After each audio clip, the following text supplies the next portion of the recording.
The morning sun cast long shadows across the massive movie set in Vancouver. Giant spaceships made of foam and metal stood like sleeping giants on the soundstage. Cables snaked across the floor like electronic rivers, connecting cameras, lights, and computers that would bring this science fiction world to life. Marcus Kane stood in the middle of it all, his face red with anger. The director's expensive suit was wrinkled from another sleepless night, and his eyes burned with the kind of rage that comes from too much pressure and too little success.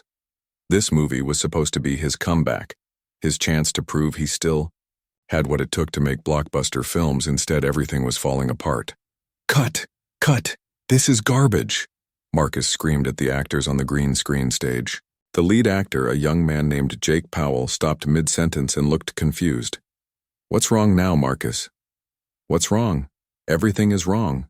Your delivery is flat, the lighting looks like amateur hour, and this whole scene feels like it was written by a first-year film student." Marcus threw his clipboard to the ground, where it clattered and slid across the concrete floor. The crew members exchanged worried glances. They had worked with difficult directors before, but Marcus Kane was in a league of his own when it came to making everyone miserable.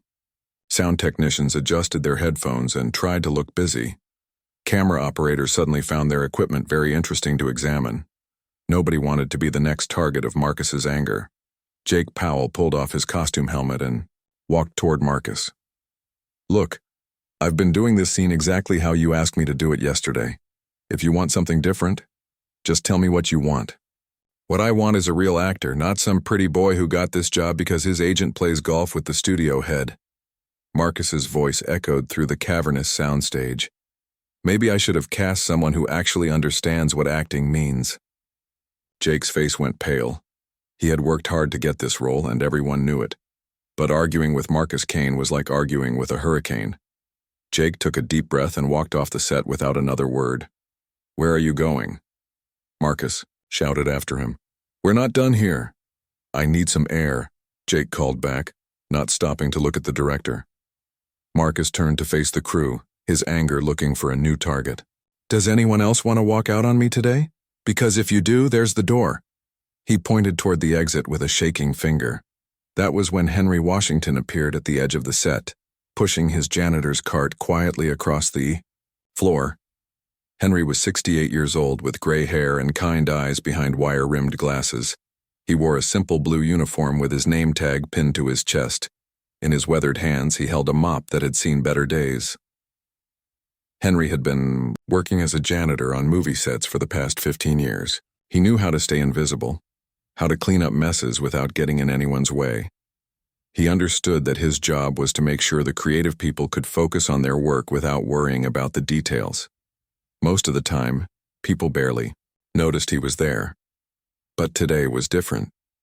Today, Marcus Kane was looking for someone to blame, and Henry happened to be in the wrong place at the wrong time. "Hey, you!" Marcus's voice cut through the air like a knife. "What do you think you're doing?" Henry looked up from his mop bucket, surprised. "I'm just cleaning up, sir.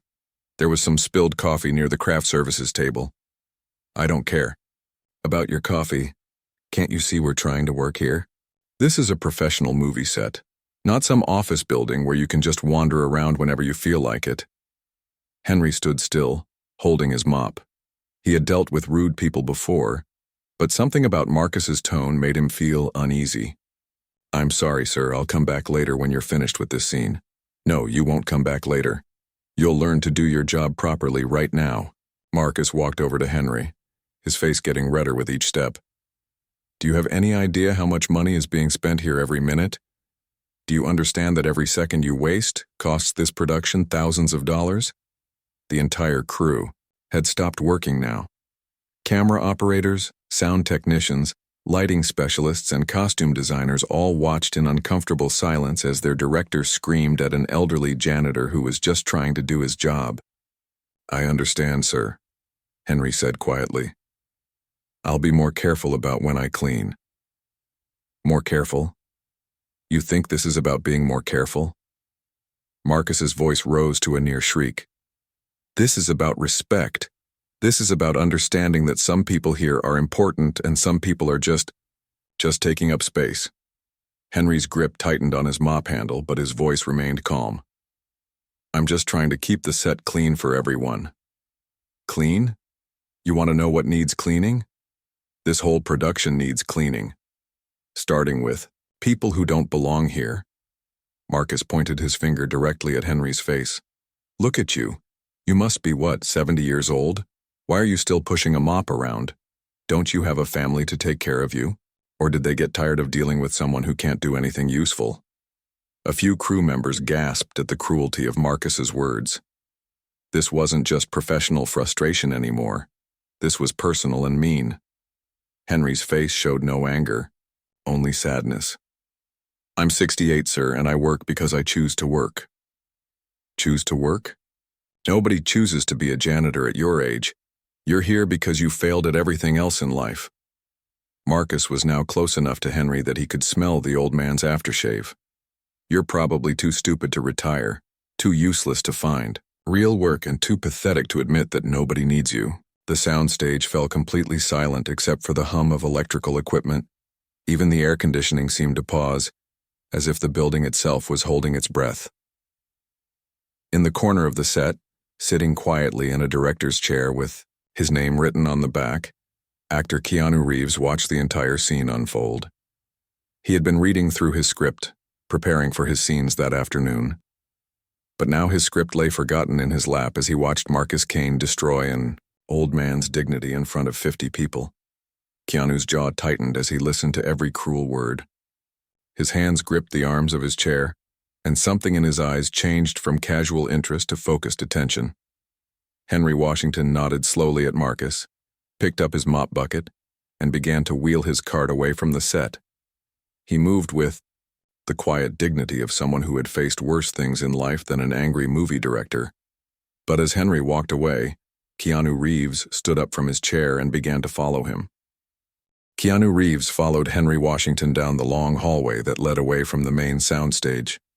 The older man moved slowly but steadily, pushing his janitor's cart with quiet determination. The wheels squeaked softly against the polished, concrete floor, echoing in the empty corridor. Excuse me, Keanu called out gently. Sir, could I talk to you for a moment? Henry stopped and turned around, looking surprised. In his 15 years of working on movie sets, very few actors had ever spoken to him directly. Most of them looked right through him as if he were invisible. You don't need to apologize for anything, Mr. Reeves, Henry said with a small smile. That wasn't your fault back there. Keanu walked closer, his hands in his pockets. He was dressed in casual clothes, jeans and a simple black t-shirt. Nothing fancy or expensive looking. I'm not here to apologize, I'm here to check if you're okay. What happened back there was wrong. Henry studied Keanu's face for a moment. He had heard that this actor was different from the others, that he treated people with kindness regardless of their job or status. Now he was seeing it for himself. I've dealt with worse things than angry directors, Henry said. But I appreciate you asking. Most people wouldn't bother. Most people should bother more, Keanu replied.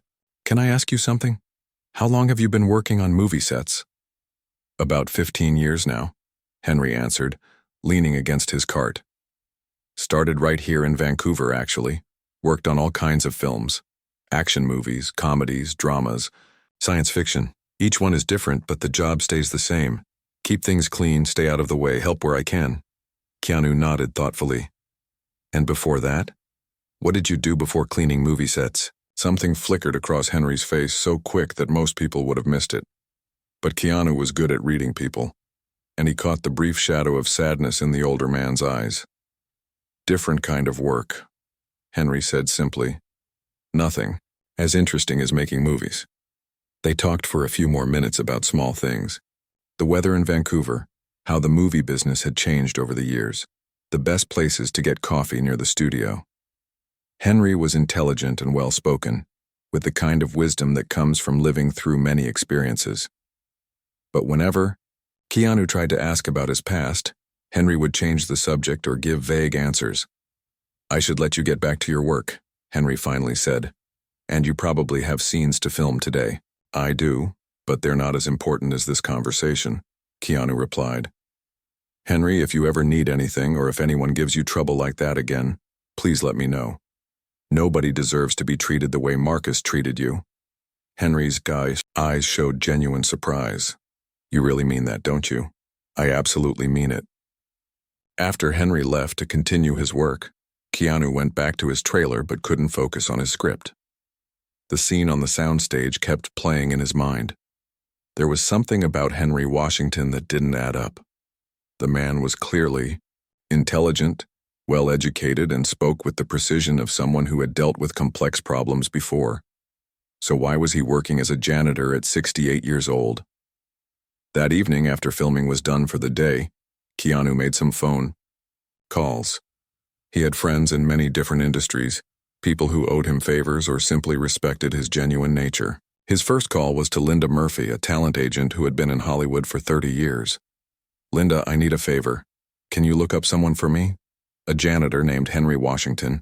He's been working movie sets in Vancouver for about 15 years. A janitor? Keanu, what's this about? Just curious about his background. Something doesn't feel right.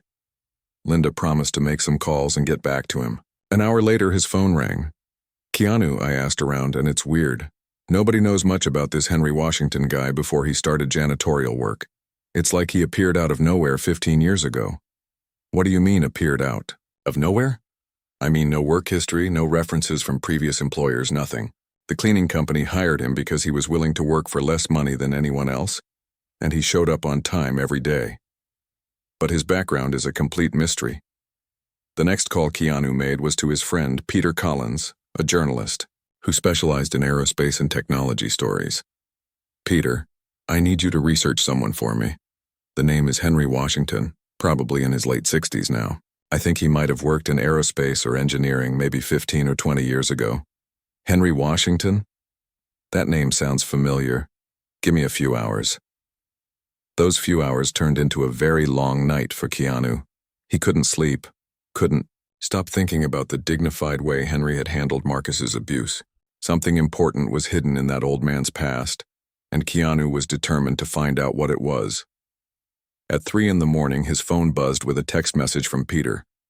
Call me right now. You're not going to believe what I found. Keanu dialed Peter's number immediately. Keanu, are you sitting down? Because you need to be sitting down for this. Peter's voice was excited and amazed.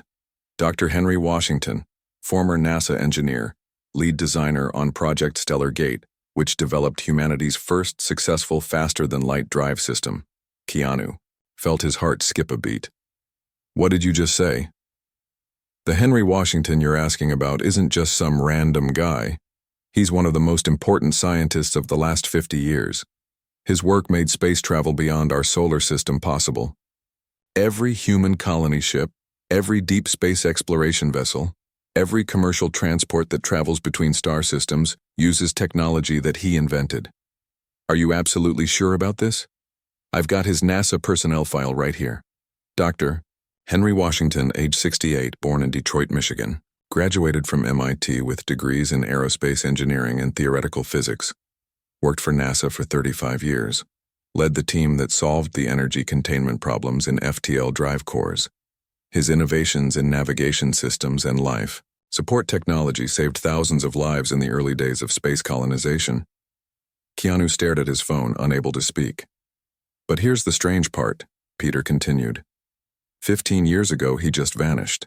Quit NASA. Disappeared from all professional conferences. Stopped publishing research papers. Nobody in the aerospace community has heard from him since. It was like he decided to become invisible. Why would someone like that become a janitor? That's what I'm trying to find out. I'm looking into what happened in his personal life around that time. But Keanu, this man is a legend. His work didn't just help humanity reach the stars. In many ways, he made it possible. After hanging up the phone, Keanu sat in his trailer for a long time, staring at the ceiling. Henry Washington, the quiet janitor who cleaned up spilled coffee and mopped floors, was actually Dr. Henry Washington, one of the greatest scientific minds of the modern age. Tomorrow, Marcus Kane would learn exactly who he had been screaming at.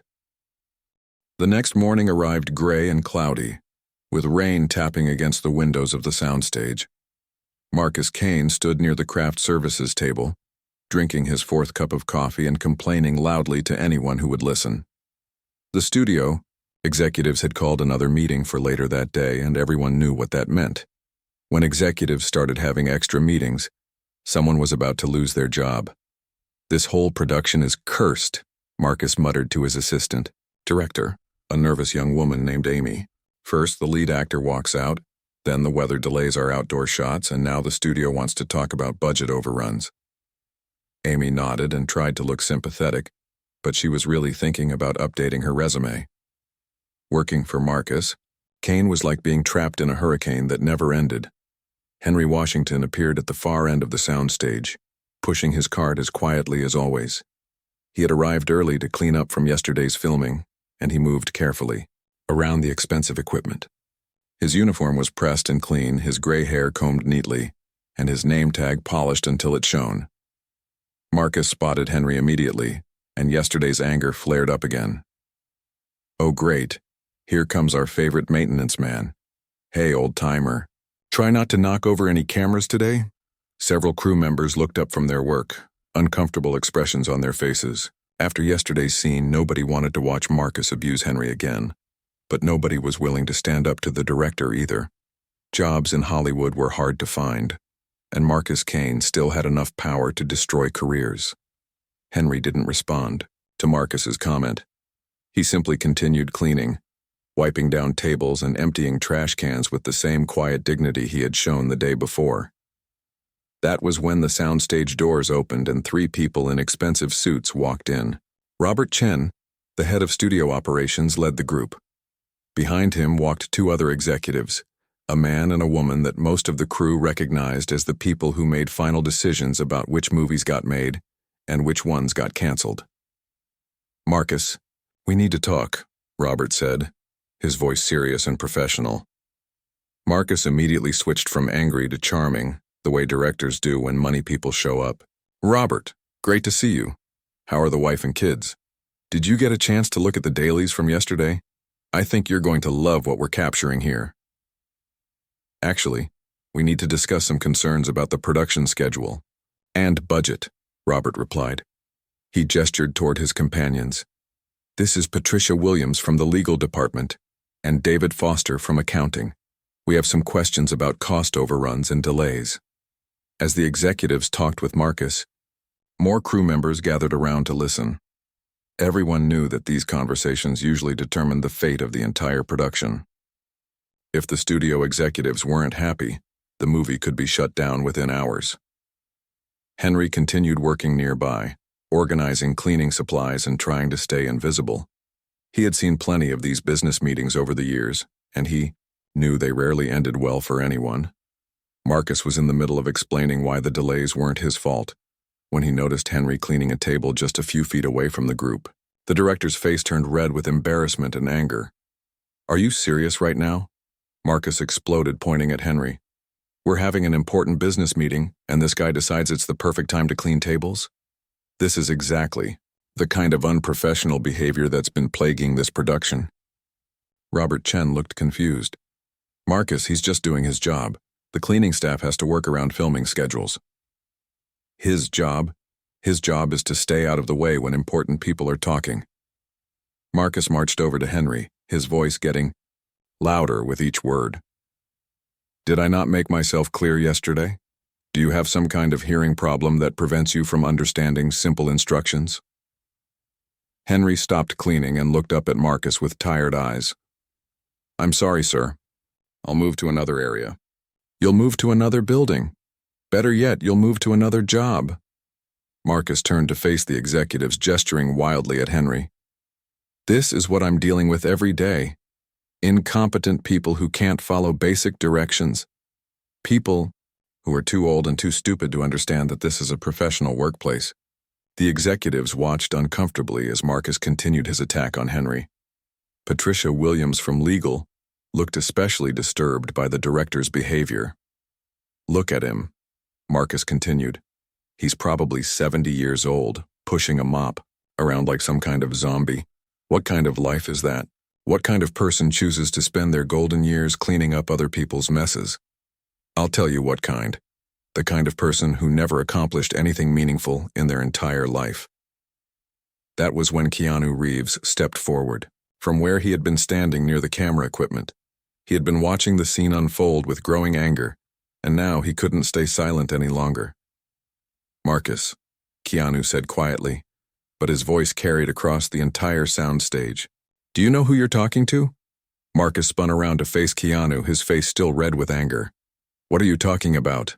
"I'm talking to the janitor. Are you having some kind of breakdown, Keanu?" "That's not just any janitor," Keanu replied, walking closer. "That's Dr. Henry Washington." The soundstage fell completely silent.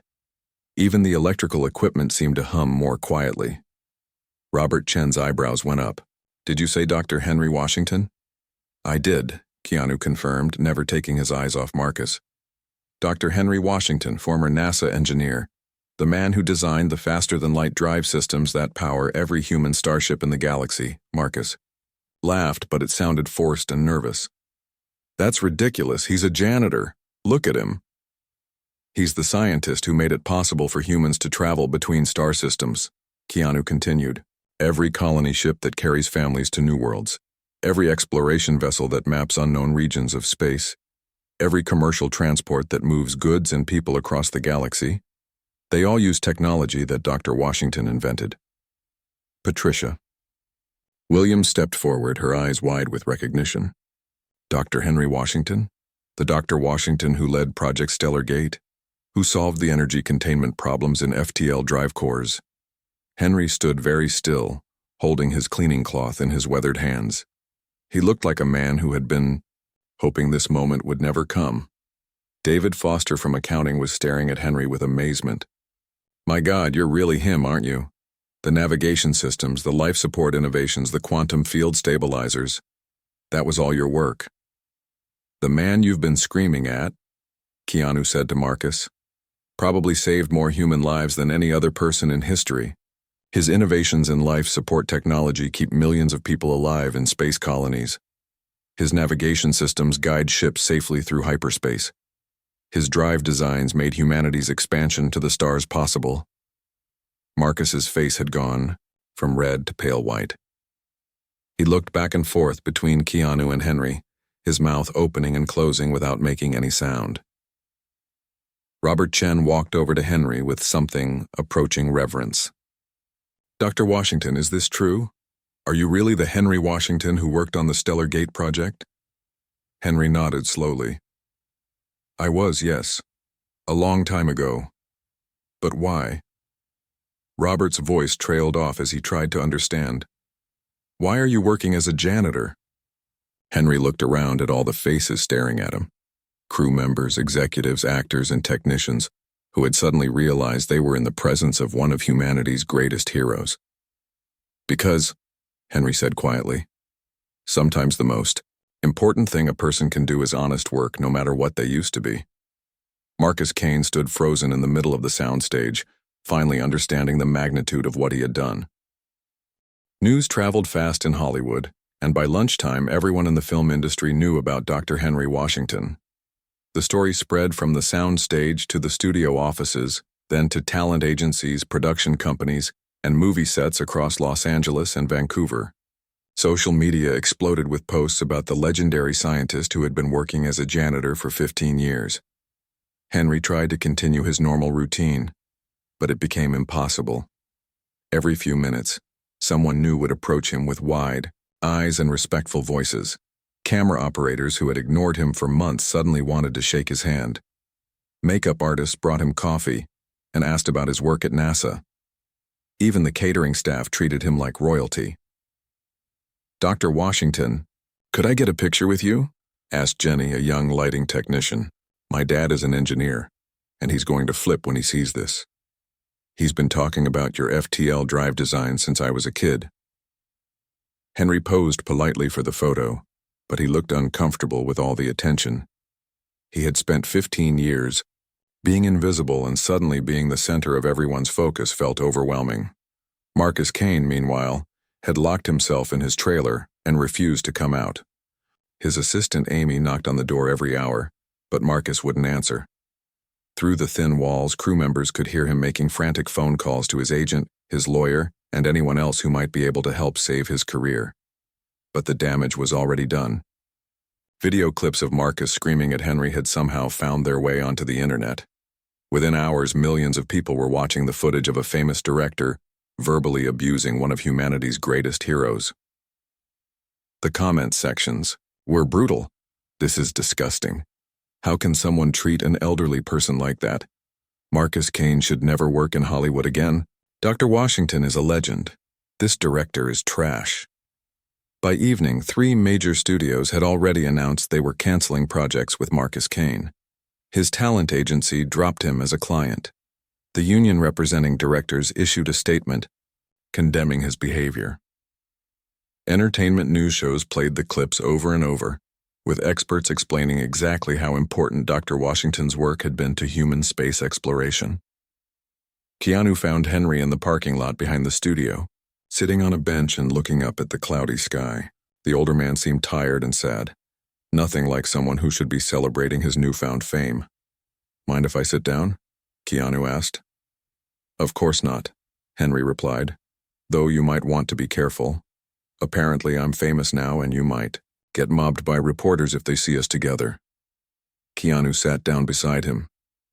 "How are you handling all this attention?" Henry was quiet for a long moment.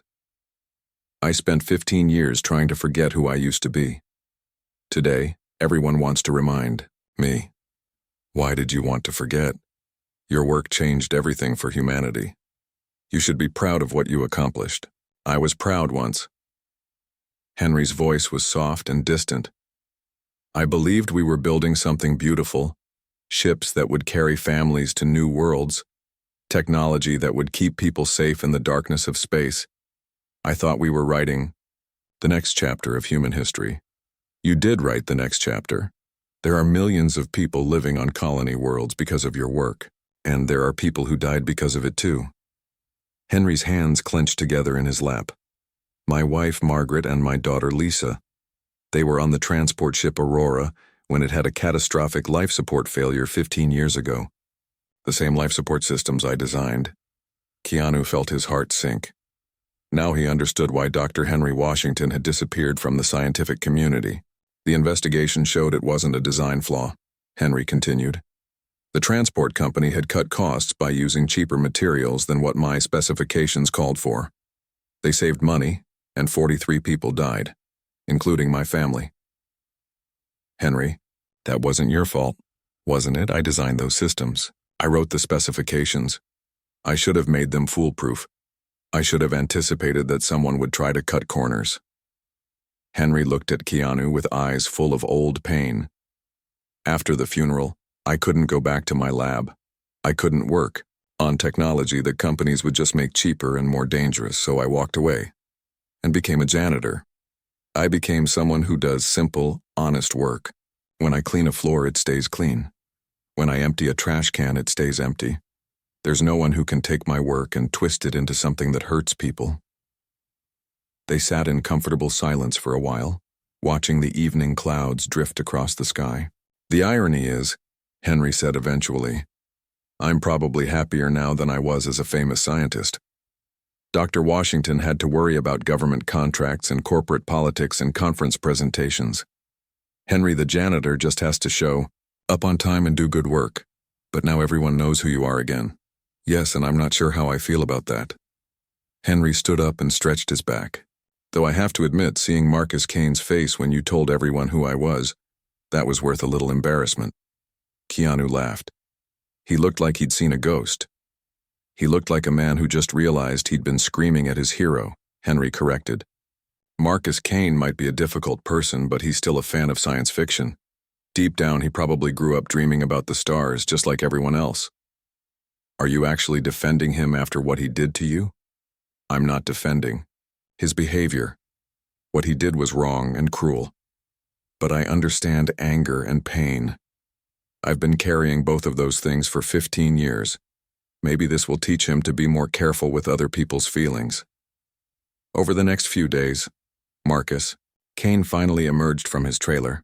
He looked terrible, unshaven, tired, and defeated. His first stop was to find Henry, who was cleaning windows in the main hallway. "Dr. Washington," Marcus said quietly. "Could I speak with you for a moment?" Henry turned around, showing no anger or resentment. "Of course, Mr. Kane." Marcus looked around nervously, then took a deep breath. "I want to apologize. Not just for yesterday, but for every day I've treated you poorly since this production started. I had no right to speak to you the way I did, regardless of who you are or what your job is. I accept your apology," Henry said simply. "I also want you to know that I'm stepping down as director of this film. The studio is bringing in someone else to finish the project. My behavior has been unprofessional, and I need to take time to think about the kind of person I want to be." Henry studied Marcus's face for signs of sincerity. What he saw was genuine remorse and shame. "Everyone deserves a second chance, Mr. Kane. Use yours wisely." After Marcus left, Keanu appeared in the hallway. He had been watching the conversation from around the corner.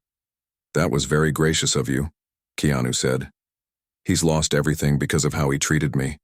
His career, his reputation, probably his self-respect. That's punishment enough." Henry went back to cleaning the window. "Besides, I've learned that carrying anger is like carrying a heavy weight. Eventually, you have to put it down if you want to move forward." "Speaking of moving forward," Keanu said, "I have an idea I'd like to discuss with you, something that might interest both Henry the janitor and Dr. Washington the scientist." Henry paused in his cleaning and looked at Keanu with curiosity. "What kind of idea?" "The kind that might help people understand what humanity is really capable of when we work together instead of tearing each other down."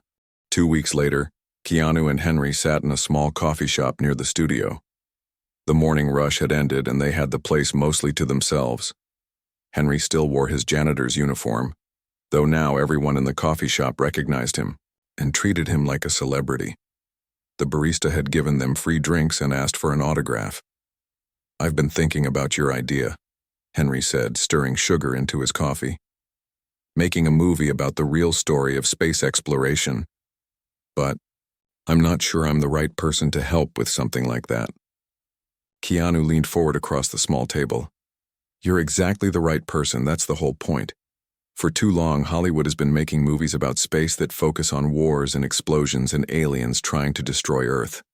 But the real story of how humans reach the stars is much more interesting than any science fiction. The real story is mostly about people sitting in laboratories doing math and running computer simulations," Henry replied with a small smile. "That doesn't sound very exciting for a movie." "That's where you're wrong.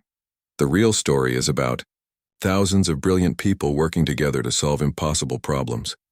It's about engineers who stayed up for days trying to figure out why a drive core kept overheating. It's about mathematicians who spent years calculating navigation, routes through hyperspace. It's about technicians who built life support systems that had to work perfectly every single time, because people's lives depended on them." Henry was quiet for a moment, thinking. "You really believe people would want to watch a movie like that?" "I believe people are hungry for stories that show the best of humanity instead of the worst. Think about it, Henry. When was the last time you saw a movie that made you feel proud to be human? Most science fiction films these days are about how terrible we are, how we destroy everything we touch, how we're doomed to fail. But that's not the real story of humanity. What is the real story? The real story is that a species that couldn't fly built machines that could. A species that lived on one small planet figured out how to travel between the stars. A species that often fights with each other still managed to work together to accomplish miracles." Keanu's voice grew more passionate as he spoke. "Your life is proof of that, Henry. You and thousands of other scientists and engineers and dreamers made it possible for humans to live on dozens of worlds, to explore regions of space that our ancestors couldn't even imagine." Henry stared out the window at the busy street. People walked by carrying coffee cups and talking on phones, living ordinary lives on a planet that was now just one small part of a vast human civilization spread across the galaxy. "What would this movie be about exactly?" Henry asked. "It would be about the people behind the science. The real people with real problems and real dreams. It would show how the first FTL drive was built by a team of engineers who disagreed about everything except their belief that it could be done. It would show the first successful hyperspace jump, when nobody knew if the ship would come back or just disappear forever. Keanu pulled out a tablet and showed Henry some notes he had been making. It would show the families who volunteered to be the first colonists, knowing they might never see Earth again. It would show the mission control teams who guided those ships to safety across impossible distances. And it would show that all of this happened because people like you refused to give up when everyone said it was impossible. Henry read through Keanu's notes, his eyebrows rising with interest. You've really thought about this. I've been researching for weeks. I've talked to historians, aerospace engineers, former NASA administrators. Everyone tells me the same thing. The real story of how humans reached the stars has never been told properly. It's always been buried under classified documents or simplified into textbook summaries. There's a reason for that, Henry said carefully. A lot of what we did was military research, government secrets. Some of it is still classified. But the human story isn't classified. The passion, the dedication, the failures and breakthroughs, that's what people need to see. Not the technical specifications, but the spirit that drove the technical specifications. Henry closed the tablet and looked at Keanu seriously. If we did this, it would have to be accurate. No dramatic nonsense, no fake science, no heroes who solve everything at the last minute with impossible solutions. The real story is about teamwork and patience and careful work, not individual genius. That's exactly what I want to show. Hollywood has forgotten that teamwork can be more exciting than individual heroism. And it would have to honor the people who died along the way. The test pilots who never came home, the colonists who didn't, survived the journey. The families like mine who paid the price for other people's cost-cutting decisions. Keanu nodded solemnly.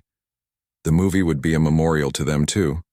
Their sacrifices made everything else possible. Henry was quiet for a long time, thinking about his wife Margaret and his daughter Lisa. They had believed in the dream of human expansion into space just as much as he had. They had supported his work even when it meant long hours and constant travel. And in the end, they had become part of the story in the most tragic way possible. There's something else, Henry said finally. If we make this movie, I want part of the profits to go toward improving safety standards for space transport, better oversight, stricter regulations, mandatory quality control, so what happened to my family doesn't happen to other families. That's a perfect idea. We could set up a foundation, maybe work with the space transport companies to develop new safety protocols. Not work with them, Henry corrected firmly. Oversee them. The companies can't be trusted to police themselves. They need independent oversight from people who understand the technology and care more about safety than profits. Keanu smiled.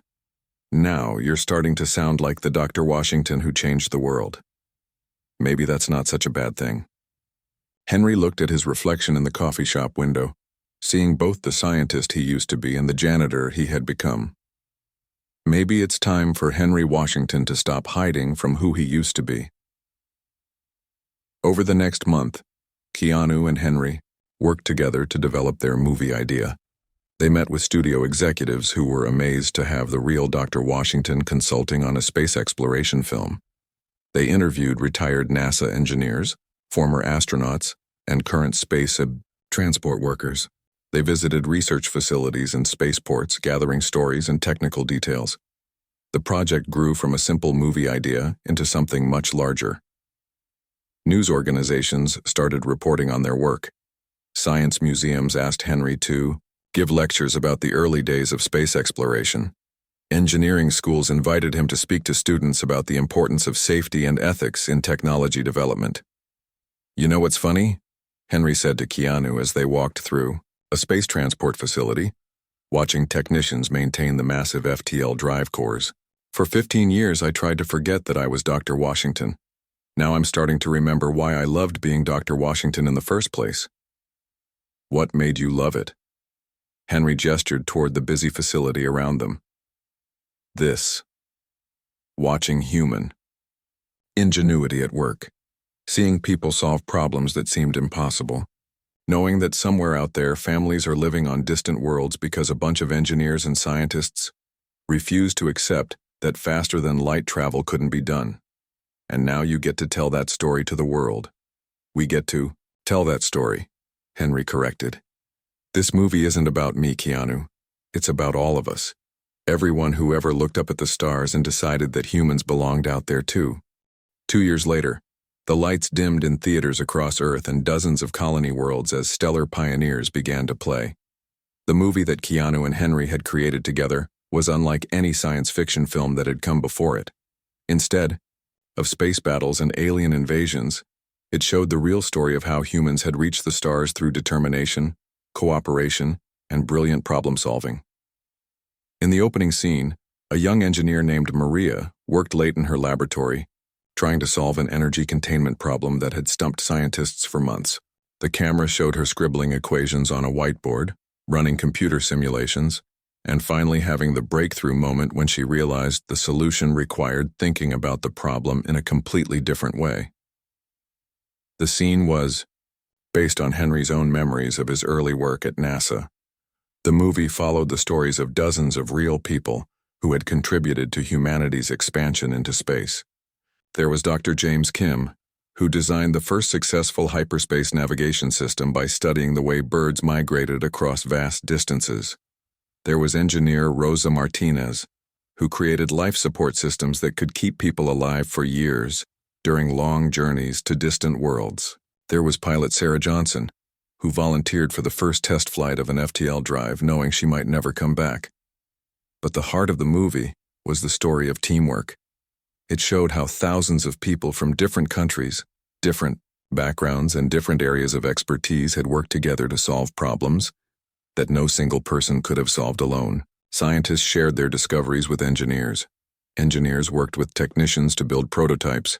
Technicians collaborated with pilots to test new systems. And slowly, step by step, the impossible became possible. Henry sat in the back row of the premiere theater in Los Angeles, watching the audience react to his life's work on screen.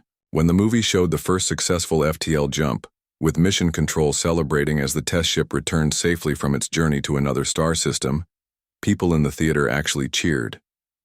When it showed families boarding colony ships to start new lives on distant planets, several people wiped tears from their eyes. "They're getting it," Keanu whispered to Henry during a quiet moment in the film. "They understand what humanity really accomplished." The most powerful scene in the movie came near the end when it showed the memorial wall at NASA headquarters. The wall listed the names of everyone who had died in the pursuit of space exploration: test pilots, astronauts, engineers, colonists, and transport passengers. The camera lingered on each name while a narrator, voiced by Henry himself, spoke about the importance of remembering those who had paid the ultimate price for humanity's dreams. Margaret Washington, age 45, research botanist. Lisa Washington, age 23, colonial engineer trainee. Passengers aboard transport ship Aurora, lost during life support failure caused by substandard components. Henry's voice was steady but filled with emotion as he read his wife and daughter's names from the memorial wall. The audience sat in complete silence during this scene.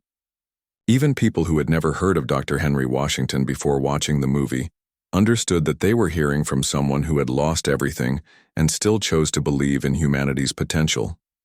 When the credits rolled, the theater erupted in applause that lasted for nearly 5 minutes. People stood up and cheered, not just for the movie but for the story it told about human achievement and cooperation. After the premiere, Henry found himself surrounded by reporters and fans. But he handled the attention much better than he had 2 years earlier. He had learned to see the interest not as invasion of his privacy, but as genuine curiosity about the amazing things humans could accomplish when they worked together. "Dr. Washington, what do you hope people take away from this movie?" asked a reporter from Space Today magazine. "I hope they understand that reaching the stars wasn't about individual genius or lucky accidents," Henry replied. "It happened because ordinary people chose to do extraordinary work. Every person who contributed something, no matter how small, was essential to the final success." Do you think this movie will inspire more young people to pursue careers in science and engineering? Henry smiled. I hope it inspires them to pursue whatever they're passionate about, whether that's science or art or teaching or any other way of making the world better. The point isn't that everyone should become an engineer. The point is that everyone has something valuable to contribute. Over the following months, Stellar Pioneers became more than just a successful movie. It sparked a cultural movement that reminded people of humanity's greatest achievements. Science museums reported huge increases in visitors. Engineering schools saw their enrollment numbers double. Space agencies received thousands of applications from young people who wanted to be part of the next chapter of human exploration. But perhaps most importantly, the movie led to real changes in space transport safety. The foundation that Henry and Keanu had established used the film's profits to fund independent safety inspections of transport companies. New regulations required better quality control and stricter oversight of life support systems. The changes came too late to save Margaret and Lisa Washington, but they would prevent other families from experiencing the same tragedy. Henry returned to his work as a janitor at the movie studio, though now everyone understood that this was his choice rather than his limitation. Young people would sometimes visit the set just to meet him, and he would take time to talk with them about their dreams and goals. "Why do you still work as a janitor?" a teenage girl named Amy asked him one day. She was visiting the studio with her high school engineering class. "Because honest work is always valuable work," Henry replied, leaning on his mop. "Whether you're cleaning floors or designing spaceships, what matters is that you do your best and treat people with respect. But you could be teaching at universities or working for space companies. Don't you want to go back to being a famous scientist?" Henry thought about the question for a moment. "I spent 35 years being Dr. Washington, and it was wonderful. But I've spent the last 17 years being Henry the janitor, and that's been wonderful too. Different kinds of wonderful, but equally important. How can being a janitor be as important as designing FTL drives? Because both jobs are about serving other people. When I designed spacecraft, I was serving the families who would travel in them and the colonists who would build new homes on distant worlds. When I clean this studio, I'm serving the actors and directors and crew members who are trying to tell stories that might inspire people or make them laugh or help them understand something new about the world." Amy nodded thoughtfully. "So it's not about what job you do, it's about how you do it?" "Exactly. The most important thing any of us can do is use our talents to make life better for other people. That's true whether you're a scientist or a janitor or an artist or a teacher." As the years passed, Henry continued his simple routine of cleaning and maintaining the movie studio.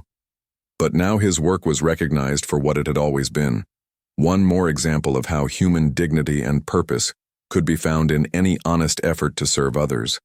And sometimes, late at night, when the studio was empty and quiet, Henry would look up through the skylights at the stars scattered across the dark sky. Out there, millions of people were living and working and dreaming on worlds that existed, because he and thousands of others had refused to accept that humans were meant to stay on just one planet. He had helped write the greatest story in human history, the story of a species that had learned to reach beyond its limitations and touch the infinite. And whether people knew him as Dr. Washington or Henry the janitor, he was proud to have been part of that story.